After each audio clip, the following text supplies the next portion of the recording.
გავიაროთ რეგისტრაცია. ხო, ჩართოთ რეგისტრაციის რეჟიმი, ყურადღება მიმდინარეობს რეგისტრაცია.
რეგისტრაცია გაიარა პარლამენტის 94 წევრმა, კვორუმი არის, ვაგრძელებთ მუშაობას.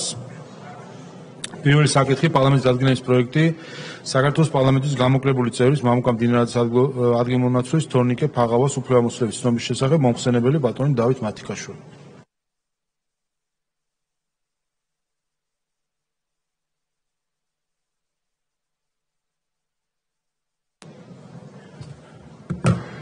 მოგესალმებით.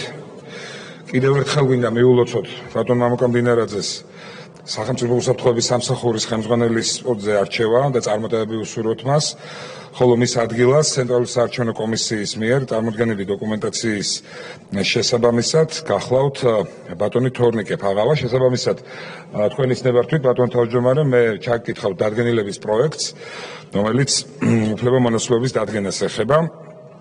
საქართველოს პარლამენტის გამოკლებული წევრის მამუკა მდინარაძის ადგილმონაცვლის თორნიკე ფაღავას უფლებამოსილების ცნობის შესახებ დადგენილების პროექტი საქართველოს კონსტიტუციის 39 მუხლის მე-5 პუნქტისა და საქართველოს პარლამენტის რეგლამენტის მე-9 მუხლის პირველი პუნქტის შესაბამისად საქართველოს პარლამენტი ადგენს ცნობილი იქნეს საქართველოს პარლამენტის გამოკლებული წევრის მამუკა მდინარაძის ადგილმონაცვლის თორნიკე ფაღავას უფლებამოსილება. ეს დადგენილება ამოქმედდეს მიღებისთანავე. მადლობთ, კითხვები თუ არის, კითხვები არ არის, გამოსურველები არ არიან, დასკვნით სიტყვა თუ გსურთ. მინდა წარმატებული საქმიანობა მას მერე რაც მისი უფლებამოსილება იქნება ცნობილი, უსურვო ბატონ თორნიკე ფაღავას. მადლობთ, საკითხი განხილულია. კოლეგებო, მოვემზადოთ კენჭისყრისთვის.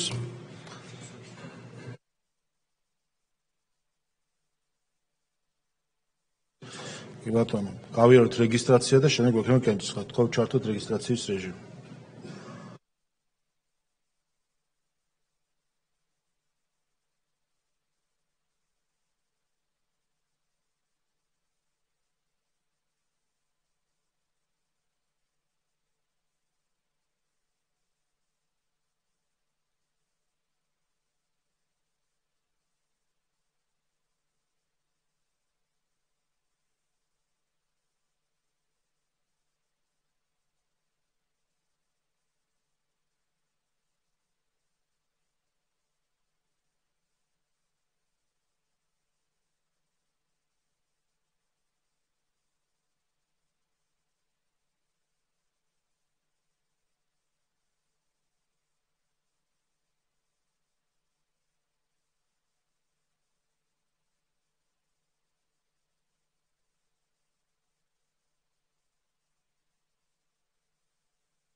რეგისტრაცია გაიარა პარლამენტის 92 წევრმა, კვორუმი არის, კენჭიერება დადგენილების პროექტი საქართველოს პარლამენტის გამოკლებული წევრის მამუკა მდინარაძის ადგილმონაცვლის თორნიკე ფაღავას უფლებამოსილების ცნობის შესახებ. თქვენ ჩართოთ კენჭისყრის რეჟიმი.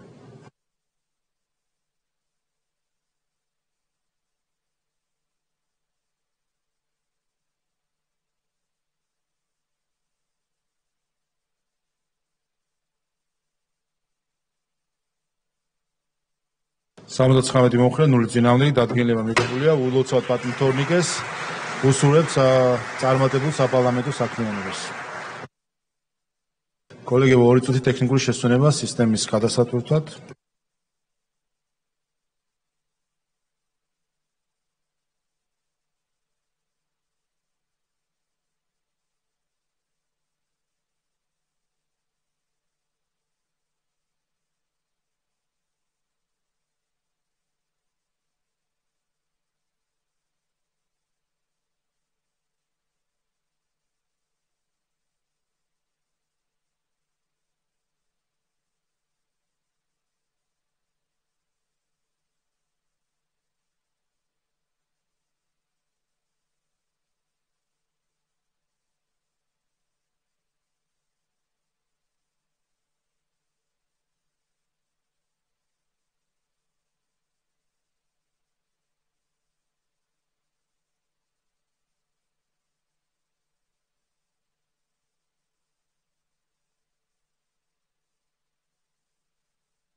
სტომა განახლებულია, კიდევ ერთი რეგისტრაცია გავიაროთ, უკვე ახალი წევრის მონაწილეობით, ხო ჩართოთ რეგისტრაციის რეჟიმი.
რეგისტრაცია გაიარა პარლამენტის 93 წევრმა, კვორუმი არის, აგრძელებთ მუშაობას. შემდეგი საკითხი კანონის პროექტი სივრცის დაგეგმარების არქიტექტურული და სამშობლო საქმიანობის კოდექსში ცვლილებების შეტანის შესახებ მესამე მოსმენით მოხსენებელი ეკონომიკისა და განვითარების მინისტრის პირველი მოადგილე ქალბატონი ნინო ენუქიძე. მოგესალმებით კიდევ ერთხელ მესამე მოსმენით წარმოგიდგენთ საქართველოს სივრცის დაგეგმარების არქიტექტურული და სამშენებლო საქმიანობის კოდექსში ცვლილებებს. იყო რამდენიმე რედაქციული ხასიათის შენიშვნა, რაც გათვალისწინებულია და თუ კვლავ არ გაქვთ რაიმე მსგავსი ხასიათის შენიშვნები, გთხოვთ დაგვიჭიროთ მხარი. მადლობთ, რედაქციული ხასიათის შენიშვნები არ არის, დასმით სიტყვა თუ გსურთ. მადლობთ, საკითხი განხილულია. მადლობთ. შემდეგი სისხლის სამართლის კოდექსში ცვლილებების შეტანის შესახებ პაკეტი მესამე მოსმენით მოხსენებელი ბატონი თორნიკე ჭეიშვილი.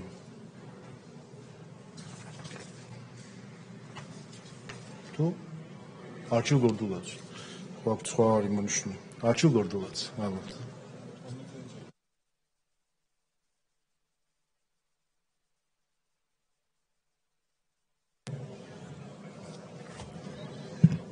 მადლობა ბატონო თავმჯდომარე, მოგესალმებით კოლეგებო კიდევ ერთხელ. მესამე მოსმენით განსახილულად წარმოგიდგენთ საქართველოს სისხლის სამართლის კოდექსში ცვლილებების შეტანის თაობაზე კანონის პროექტებს. მზად ვარ მესამე მოსმენით განხილვისათვის.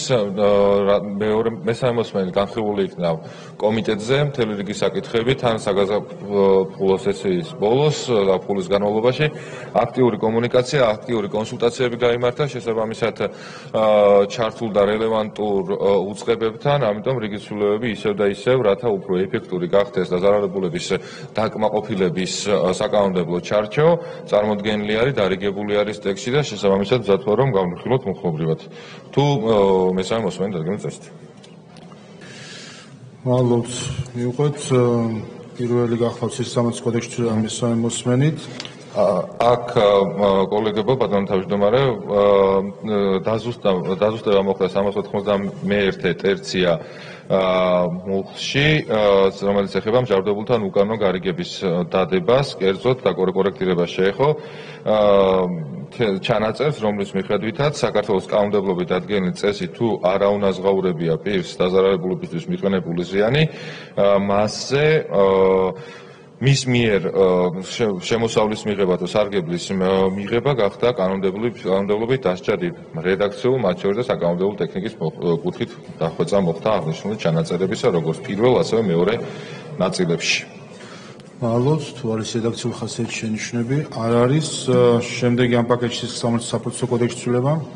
სისხლის სამართლის საპროცესო კოდექსში ცვლილებების შეტანის შესახებ ამ კანონ პროექტში ცვლილებები განხორციელდა მეორე მოსმენის შემდეგ, როგორც დათქმითაც რა დათქმის შესაბამისადაც პარლამენტმა მიიღო და კენჭი უყარა აღნიშნულ საკითხს, კერძოდ გაუმჯობესდა და კიდევ უფრო მეტად დაიხვეწა უფლებრივი სტანდარტი იმ პირების მიმართ, რომელთაც დაზარალებულების კომპენსაციის გადახდის ვალდებულება ეკისრება და რომელთა ქონების ჩამორთმევა და შესაბამისად რეალიზაცია ისევ და ისევ დაზარალებულების კომპენსაციის სახით მოხდება.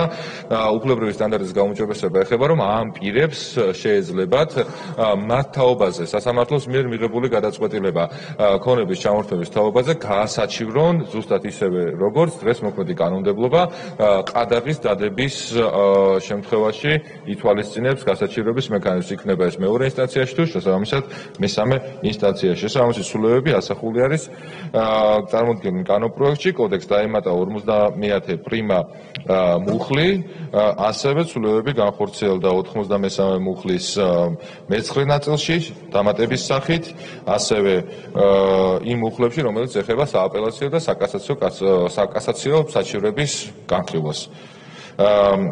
ამავდროულად თქვენ ცნობართ ბატონო თავმჯდომარე, სრულად მოგახსენებთ სრულებებს და თუ იქნება მოკლედ კითხვები. ამავდროულად გარკვეული ხასიათის დაზუსტება მოხდა 158 კვადრა მუხლში, კერძოდ გამომდინარე იქიდან, რომ საჯარო სამართლის იურიდიული პირი საქართველოს ფინანსთა სამინისტროს მომსახურების სააგენტო არ ახორციელებს ქონების რეალიზაციას და ქონებასთან დაკავშირებულ საკითხებს, აღნიშნულ საკითხს ახორციელებს საქართველოს ეკონომიკისა და მდგრადის განვითარების სამინისტროს სისტემაში შემავალი საჯარო სამართლის იურიდიული პირი სახელმწიფო ქონების ეროვნული სააგენტო, ამ კუთხით მოხდა დაზუსტება. რაც შეეხება 165 ტერცია, ანუ იმ მუხლს, რომელთაც განსაზღვრული არის ეგრეთ წოდებული თეთრი საყელოს დანაშაულები, რომელ დანაშაულებშიც ხილებულ და მათ შორის ჯავრდებულ პირებსაც ექნებათ ვალდებულება, რომ ახალურად ახალი წესით აანაზღაურონ მიყენებული ზიანი. კორექტირების სახით არის, რომ როგორც განზრახი, ასევე გაუფრთხილებელი დანაშაულისთვის ორ კონკრეტულ შემთხვევაში მუხლების დამატება მოხდა. ეს არის 197 მუხლი ეწერა ისედაც, ამავდროულად დაზუსტდა და დაემატა 192 მუხლიც, თუ ზიანი აღემატება 10,000 ლარს, მიტებული იყო 220 მუხლიც და დაემატა 220 პრიმა მუხლის. ისევ და ისევ იმ ლოგიკით, რომ როგორც განზრახი, ისე გაუფრთხილებელი დანაშაულების რომ იყოს ასახული. ასევე ცვლილება არის განხორციელებული კერძოდ ჩვენ მქონდა შემოთავაზებული პრინციპი, რომლის მიხედვითაც თუ ადამიანის მიმართ გამოყენებული იქნა ისევ და ისევ კომპენსაციის მიზნით, დაზარალებულების დაკმაყოფილების მიზნით ახალი რეგულაციები, პირს აეგზალებოდა საქართველოსთან გასვლა და ეს გასვლის ვადა დამოკიდებული იყო ნასამართლეობის ვადაზე. შემოთავაზებული ახალი რედაქცია არის, რომლის მიხედვითაც პირდაპირ მიეთითება კონკრეტული 16 წელი, ანუ მაქსიმალური ვადა, რა ვადითაც შესაძლებელია, რომ საქართველოსთან ანუ ქვეყნის დატოვების აკრძალვა მოხდეს და აქ ერთი პრინციპია შემოთავაზებული, თავარი არ არის არა დანაშაულის კატეგორიები და ამ კატეგორიიდან გამომდინარე ნასამართლობის ვადები, არამედ თავარი არის თუ ის რა ზიანი მიაყენა კონკრეტულმა დამნაშავენ, კონკრეტულ დაზარალებულს, რომ შესაბამისად შესაძლებელია, რომ დანაშაულის კატეგორია იყოს მსუბუქი, მაგრამ ამავდროულად მიყენებული ზიანი იყოს დიდი. ამიტომ ზიანის ოდენობიდან გამომდინარე მითითებული არის მაქსიმალური ვადა 16 წელი, მაგრამ ისევ და ისევ თუ დაზარალებული უარი სიტყვის კომპენსაციის მიღებაზე, თუ მაგალითად დამზარალებელი დამნაშავე ზიანს აანაზღაურებს, რა თქმა უნდა, ამ ვადაზე ადრე იქნება მოხსნილი უზრუნველყოფის ღონისძიება საზღვრის გვერდის აკრძალვასთან დაკავშირებით. რაც შეეხება გარდამავალ დებულებებს, გარდამავალი დებულებების დაკორექტირებულია კოლეგებო და გარდამავალი დებულებები ეხება იმ საქმეებს, რომელთა განხილვაც ეხლა მიმდინარეობს, ან გამოძიების ეტაპზეა, ან პირველ, მეორე, მესამე ინსტანციაშია. გთავაზობთ ასეთ რედაქციას და საბოლოოდ ამ დათქმით, რომ ვუყაროთ და ამ რედაქციით რო ვყავს, რომელიც დარიგებული არის კენჭის ჩვენს მიერ წარმოდგენილ კანონპროექტს, თუ ამ კანონის ამოქმედებამდე ჩადენილი არის დანაშაული, მაგრამ ჯერ ამ კანონის ამოქმედების მომენტისთვის გამოძიება დაწყებული არ არის. პირველი ნაწილით 165 კვადრა მუხლის პირველი ნაწილით გათვალისწინებულ პირებს დაზარალებულების კომპენსაციის გადახდის ვალდებულებას დაეკისრებათ, ასევე გადახდის უზრუნველყოფის ღონისძიებაც შეეფარდებათ ამ კანონის დადგენილი სტანდარტული წესით. ანუ როგორც მათი ქონებებიდან დაზარალებულებისთვის ანაზღაურება მოხდება, იქნება, ამავდროულად საზღვრის გასვლის აკრძალვად მათზე გამოყენებული იქნება. მხოლოდ იმ შემთხვევაში, თუ გამოძიება დაწყებული არ არის. თუ გამოძიება დაწყებულია, ან პირველ ინსტანციაშია, ან მეორე ინსტანციაში არის საქმეები, მხოლოდ და მხოლოდ შესაძლებელია გამოყენებული იყოს საზღვრის გადაკვეთის, ანუ საქართველოს ტერიტორიიდან გასვლის აკრძალვა, ხოლო კასაციაში თუ არის საქმე, არც ქონებების ჩამორთმევა და არც საზღვრის კვეთის აკრძალვა ვერ იქნება გამოყენებული, რასაც თავისი ლოგიკა აქვს, გამომდინარე იქიდან, რომ გამოძიება დასრულებულია, შესაბამისად საგამოძიებო სამსახურებს აღარ აქვს შესაძლებლობა, რომ სრულად მოიკვლიონ ყველა ქონება და ყველა ქონებასთან დაკავშირებით მიმართონ შესაბამისად სასამართლოს, რომ იბიჯელოს ამ ქონების ჩამორთმევის თაობაზე, სწორედ ამ პრინციპიდან გამომდინარე საქმეებზე მხოლოდ და მხოლოდ იმ შემთხვევაში გავრცელდება წარმოდგენილი ცვლილებები, თუ კანონის ამოქმედებამდე არის დანაშაული ჩადენილი, მაგრამ გამოძიება ჯერ დაწყებული არ არის, სხვა შემთხვევაში თუ მომავალში ჩაიდებენ დანაშაულს, სრულად გავრცელდება ახალი საკანონმდებლო ჩარჩო. ეს არის ცვლილებები, რის თაობაზეც გთხოვთ თქვენს ხარდაჭერას. სხვა რედაქციულ ცვლილებებთან დაკავშირებით აღარ მოგახსენებთ, ეს ყველაფერი ასახულია ტექსტში. მადლობთ. რედაქციული ხასიათის შენიშვნები არ არის, სამივე პაკეტის მიუხედავად სახსრულ წარმოებათა შესახებ კანონში. აქაც ყოველთ რედაქციული ხასიათის დაზუსტებები არის და საკანონმდებლო ტექნიკის შენიშვნები არ არის, დანაშაულის პრევენციის, არასაპატიმრო სახსრული წესისა და პრობაციის შესახებ. აქ ცვლილებებია განხორციელებული ისევ და ისევ, რა თქმა უნდა, იუსტიციის სამინისტროსთანაც, ამავდროულად პრობაციის სამსახურთანაც ჰქონდა კომუნიკაცია, გამომდინარე იქიდან, რომ მთელი რიგი მუხლების დუბლირება ხდებოდა, ამიტომ აღნიშნული ჩანაწერები ამოღებული არის და სხვა ზოგადი პრინციპები, ზოგადი მუხლები გავრცელდება წარმოდგენილ ცვლილებებზე, მხოლოდ რამდენიმე საკითხი არის დაზუსტებული, რომლის საჭიროებაც ახალი რეგულირებიდან გამომდინარე არის საჭირო და ეს რედაქცია წარმოდგენილი. რედაქციული ხასიათის შენიშვნები არ არის და ბოლო პროექტი ამ პაკეტში მოქალაქეების საქართველოს და გასვლისა და საქართველოს შემოსვლის წესის შესახებ. მხოლოდ რედაქციული ხასიათის ცვლილებები და საკანონმდებლო ტექნიკის კუთხით დაიხვეწა შინაარსის უსრულოდ. მადლობთ. შენიშვნები არ არის, დასმით სიტყვა თუ გსურთ? არა, გმადლობთ. მადლობთ, საკითხი განხილული. და ბოლო საკითხი კოლეგებო განსახილვად შემდეგ გვექნება კენჭისხრა. საქართველოს პარლამენტის დადგენილების პროექტი 2003-12 წლებში მოქმედი რეჟიმის, ამ რეჟიმის პოლიტიკური თანამდებობის პირებისა და პოლიტიკურ პარტიებში გაერთიანებული მოქმედი და ყოფილი თანამდებობის პირების 2003 წლიდან დღემდე საქმიანობის შემსწავლელი საქართველოს პარლამენტის დროებითი საგამოძიებო კომისიის საქმიანობის შედეგების შესახებ. მომხსენებელი ფრაქცია ქართული ოცნების თავმჯდომარე ბატონი ირაკლი გერცხალია.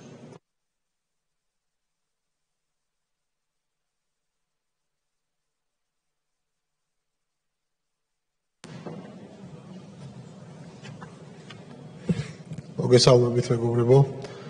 პირველ რიგში მინდა გამოვიყენო შესაძლებლობა და კიდევ ერთხელ მიუღლუსო ბატონ მამუკას ესეთი უმნიშვნელოვანესი თანამდებობის აკავება სახელმწიფო უშიშროების სამსახური. ალბათ ყველა კარგად ვაცნობიერებთ თუ რაოდენ უმნიშვნელოვანესი ინსტიტუციაა ნებისმიერი ქვეყნისთვის. ასე რომ დარწმუნებულები ვართ, რომ ისი პირველ რიგში ცხოვრებისეული გამოცდილება, პროფესიული გამოცდილება, პოლიტიკური გამოცდილება მოხმარდება იმას, რომ სახელმწიფო უშიშროების სამსახური თვისობრივად ახალ ეტაპზე გადავიდეს. თავისი მუშაობით ამაში ვარ დარწმუნებული და ძალიან დიდ წარმატებას ვუსურვებ მას ის მომავალ მოღვაწეობაში. ასევე მინდა გამოვიყენო შესაძლებლობა და თითოეულ თქვენთაგანს დიდი მადლობა მოგიხადოთ იმ გამოცხადებული ნდობისთვის, რომელიც ნდობას გამომიცხადეთ. დიდი მადლობა ამ ყველაფრისთვის. ახლა გადავიდეთ დადგენილების პროექტზე. განსახილველად წარმოგიდგენთ დადგენილების პროექტს 2003-2012 წლებში მოქმედი რეჟიმის, ამ რეჟიმის პოლიტიკური თანამდებობის პირებისა და პოლიტიკურ პარტიებში გაერთიანებული მოქმედი და ყოფილი თანამდებობის პირების 2003 წლიდან დღემდე საქმიანობის შესწავლილი საქართველოს პარლამენტის დროებითი საგამოძიებო კომისიის საქმიანობის შედეგების შესახებ. საქართველოს პარლამენტის 2025 წლის 5 თებერვლის დადგენილების საფუძველზე შეიქმნა 2003-2012 წლებში მოქმედი რეჟიმისა და რეჟიმის პოლიტიკური თანამდებობის პირების საქმიანობის შესწავლილი საქართველოს პარლამენტის დროებითი საგამოძიებო კომისია. 25 წლის 1 აპრილს საპარლამენტო ფრაქცია ქართული ოცნების ინიციატივით პარლამენტმა მიიღო დადგენილება, რომლის საფუძველზე გაფართოვდა საგამოძიებო კომისიის მანდატი და ახლებურად ჩამოყალიბდა კომისიის სახელწოდება, როგორც 2012 წლებში მოქმედი რეჟიმის, ამ რეჟიმის პოლიტიკური თანამდებობის პირებისა და პოლიტიკურ პარტიებში გაერთიანებული მოქმედი და ყოფილი თანამდებობის პირების 2003 წლიდან დღემდე საქმიანობის შესწავლის საქართველოს პარლამენტის დროებითი საგამოძიებო კომისია. საგამოძიებო კომისიის მიერ მისთვის განსაზღვრული უფლებამოსილების ფარგლებში განხილული ინფორმაციის და დასკვნაში მოყვანილი ფაქტების გაანალიზების საფუძველზე საქართველოს პარლამენტის რეგლამენტის 79 მუხლის მე-10 პუნქტის შესაბამისად საქართველოს პარლამენტი ადგენს, რომ ადგილი ჰქონდა ნაციონალური მოძრაობის რეჟიმის მიერ განხორციელებულ წამებასა და არაადამიანურ მოპყრობას. ნაციონალური მოძრაობის რეჟიმის წარმომადგენლების მიერ ჩადენილ კვლელობებსა და ძალადობას, პირადი ცხოვრების დაცულობის უფლების ხელყოფას, კორუფციის, ბიზნესის რეკეტისა და საკუთრების უფლების ხელყოფის უხეშ ფაქტებს, მედიის თავისუფლების წინააღმდეგ ჩადენილ ქმედებებს, საქართველოს ტერიტორიული მთლიანობისა და სამშვიდობო პროცესის წინააღმდეგ ჩადენილ ქმედებებს. მიხეილ სააკაშვილის ნაციონალური მოძრაობისა და მათთან დაკავშირებული პირების ანტისახელმწიფოებრივ საქმიანობას 2012-2025 წლებში. თითეული ეს მიმართულება, რომელიც ჩამოთვალეთ და რომელიც, როგორც გუშინ ყველას კარგად გვახსოვს, ხალბატონი თეას მიერ წარმოდგენილი შემაჯამებელი დასკვნა იმ 460 გვერდიანი დასკვნის დოკუმენტიდან, რომელიც წარმოდგენილი იქნა კიდევ ერთხელ კოლოსალური შრომის შემდეგ, რაც გაწია საგამოძიებო კომისიამ და კიდევ ერთხელ ამ ტრიბუნიდან უღრმესი მადლობა ჩვენი და საზოგადოების სახელით, იმიტომ რომ უმნიშვნელოვანესი პროცესი წარიმართა საქართველოს პარლამენტში და თითოეული ეს მიმართულება არის აღწერილი ამ 460 გვერდიან დასკვნაში და ეს იყო კიდევ ერთხელ გავმეორდები ლუსტრაცია და მხილება და ხშირ შემთხვევაში თვითმხილება, როდესაც ვადევნებდით თვალყურს საიმ რეჟიმის წარმომადგენლების მხრიდან, თუ რეალურად რას ემსახურებოდნენ დემოკრატიის სახელით და დემოკრატიის შუქურის საფარის ქვეშ და გავმეორდები, თუ რეალურად ვინ ესაუბრება დღეს ხშირ შემთხვევაში გადაღებულ გადანომრილი, აი მათივე ესე ვთქვათ მემკვიდრეები პოლიტიკური ჩვენს ახალგაზრდობას დემოკრატიის სახელით და დემოკრატიის პრინციპების სახელით.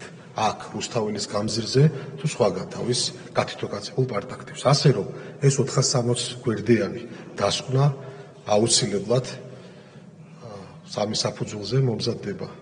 ძალიან არის და საფუძვლიანი სარჩელი, რომელიც წავა საკონსტიტუციო სასამართლოში, როგორც დაანონსებული გვაქვს და საზოგადოება დააკვირდება ასევე პირდაპირ ეთერში იმ პროცესს საკონსტიტუციო სასამართლოში, რასაც აკვირდებოდა თვეების მანძილზე.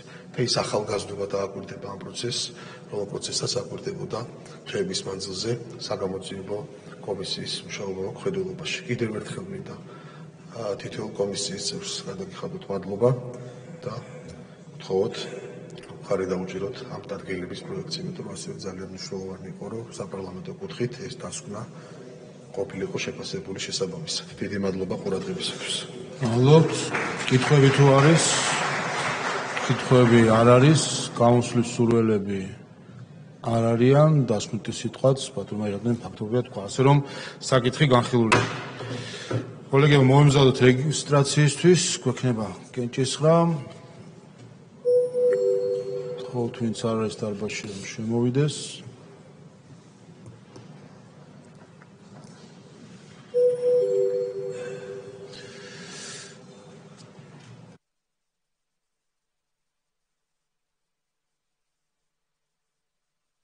ხო, ჩართოთ რეგისტრაციის რეჟიმი. ყურადღება მიმდინარეობს რეგისტრაცია.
რეგისტრაცია გაიარა პარლამენტის 86-მა წევრმა, კვორუმი არის, ვიწყებთ კენჭისყრებს. კენჭი ეყრება კანონის პროექტს საქართველოს სივრცის დაგეგმარების არქიტექტურული სამშენებლო საქმიანობის კოდექსში ცვლილების შეტანის შესახებ მესამე მოსმენით, თქო ჩართოთ კენჭისყრის რეჟიმი.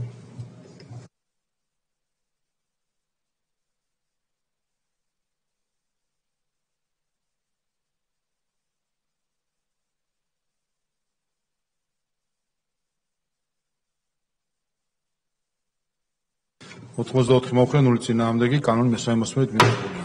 შემდეგი პაკეტს ცალ-ცალკე უყურეთ კენჭისყრას მესამე მოსმენის პარაგრაფში. კანონის პროექტი საქართველოს სისხლის სამართლის კოდექსში ცვლილების შეტანის შესახებ მესამე მოსმენით, თქო ჩართოთ კენჭისყრა.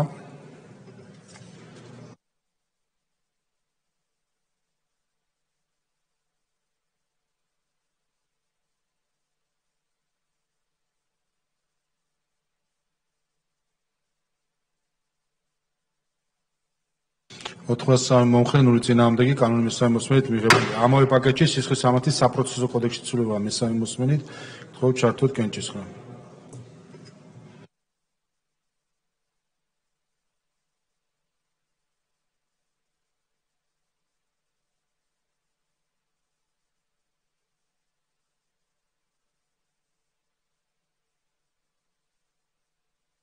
ოთხმოცდაორი მომხრე, 0 წინააღმდეგი, კანონი მესამე მოსმენით მიღებულია. ამავე პაკეტში საახსრულებო წარმოებათა შესახებ კანონის ცვლილება მესამე მოსმენით, თქო ჩართოთ კენჭისყრა.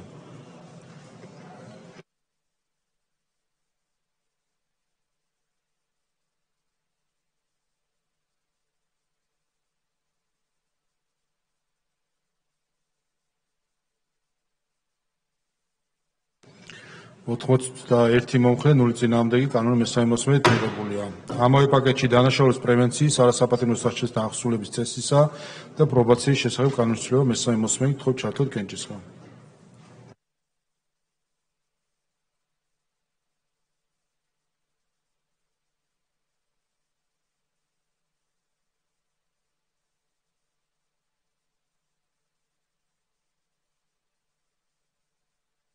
ოთხმოცდაოთხი მომხრე, 0 წინააღმდეგი, კანონი მესამე მოსმენით მიღებულია.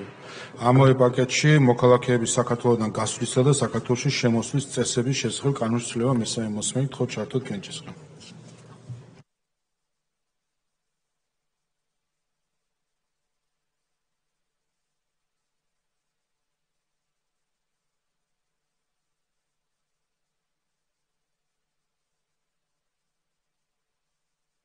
ოთხმოცდახუთი მომხრე, 0 წინააღმდეგი, კანონი და თვლიანი პაკეტი მესამე მოსმენით მიღებულია. და ბოლო კერისაყრელის საკითხი, საქართველოს პარლამენტის დადგენილების პროექტი 2012 წლებში მოქმედი რეჟიმის, ამ რეჟიმის პოლიტიკური თანამდებობის პირებისა და პოლიტიკურ პარტიებში გაერთიანებული მოქმედი და ყოფილი თანამდებობის პირების 2003 წლიდან დღემდე საქმიანობის შემსწავლელი საქართველოს პარლამენტის დროებითი საგამოძიებო კომისიის საქმიანობის შედეგების შესახებ. თხოვთ ჩართოთ კენჭისყრა.